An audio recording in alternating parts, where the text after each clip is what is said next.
Hi,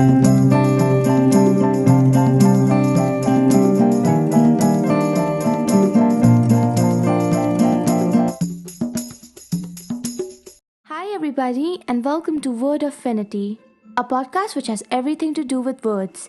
I'm your host, Sarah Singh Bisht, and today's 3 Minutes of Potter is the part 3 of me diving into the history of the Death Eaters. Last time I covered till the dominance of the Death Eaters during the First Wizarding War. Today, I'm going to start with the 13 years of total chaos and terror that succeeded the First Wizarding War. Let's roll! So, do you know Bellatrix Lestrange? If you don't, I'll try my best to describe her in 1 or 2 sentences, even though it's quite impossible to do that, as she has one of the biggest personalities I've ever seen in my life. But in short, Bellatrix was a fanatical, crazy dark witch who earned the title of being one of the most sadistic and dangerous followers of Voldemort.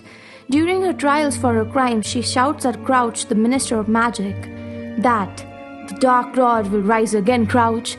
Throw us into Azkaban, we will wait. He will rise again and will come for us. He will reward us beyond any of his other supporters. We alone were faithful. We alone tried to find him. And she was right. When he reached the height of his power during the First Wizarding War, Voldemort decided to take a break and make a little side trip that would decide if his power would be broken by a teenager. We all know what happened next. Voldemort attacks Lily and James, they die. Lily draws a protective barrier around Harry by the power of her motherly love. Voldemort goes to Baby Potter. Baby Potter smiles cutely thinking it's his daddy, starts crying when he sees it's someone else. Voldemort gets irritated and attacks him. The spell backfires and boom! Voldemort is turned into billions of molecules and scattered across the earth. I'm just kidding. I don't know what actually happened after he attacked Harry. Nobody knows. He just vanishes into thin air. And the Death Eaters were none the wiser. They fell into a state of chaos, none of them knowing how to function without their awesome dictator sitting on their heads.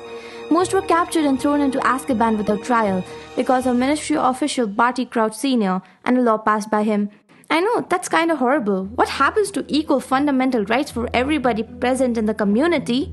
Just because you're evil, you get tortured? Well, Crouch, that doesn't make you any better than the Death Eaters, who did the same thing. And I'm serious, maybe with a little bit of sarcasm. Now, the next thing is hard for me to tell and might be hard for you to hear, considering it's the greatest acts of injustice in the history of the world. Yeah, I'm talking about Sirius Black, who was framed and imprisoned without trial, and the torture of the Longbottoms. I won't say more cause it's still hard for me to talk about it.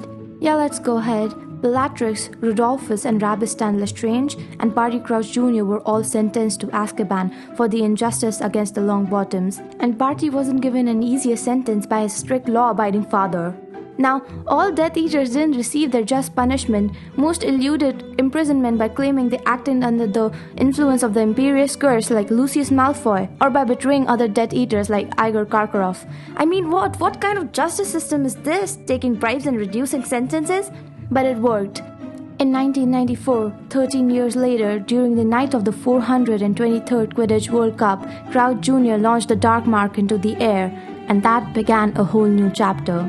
So that was all for today. I will start with Voldemort's return in the next episode. If you like this podcast, make sure to rate, review, and follow us. If you're listening on YouTube, please like, share, and subscribe. Thank you for listening. Bye!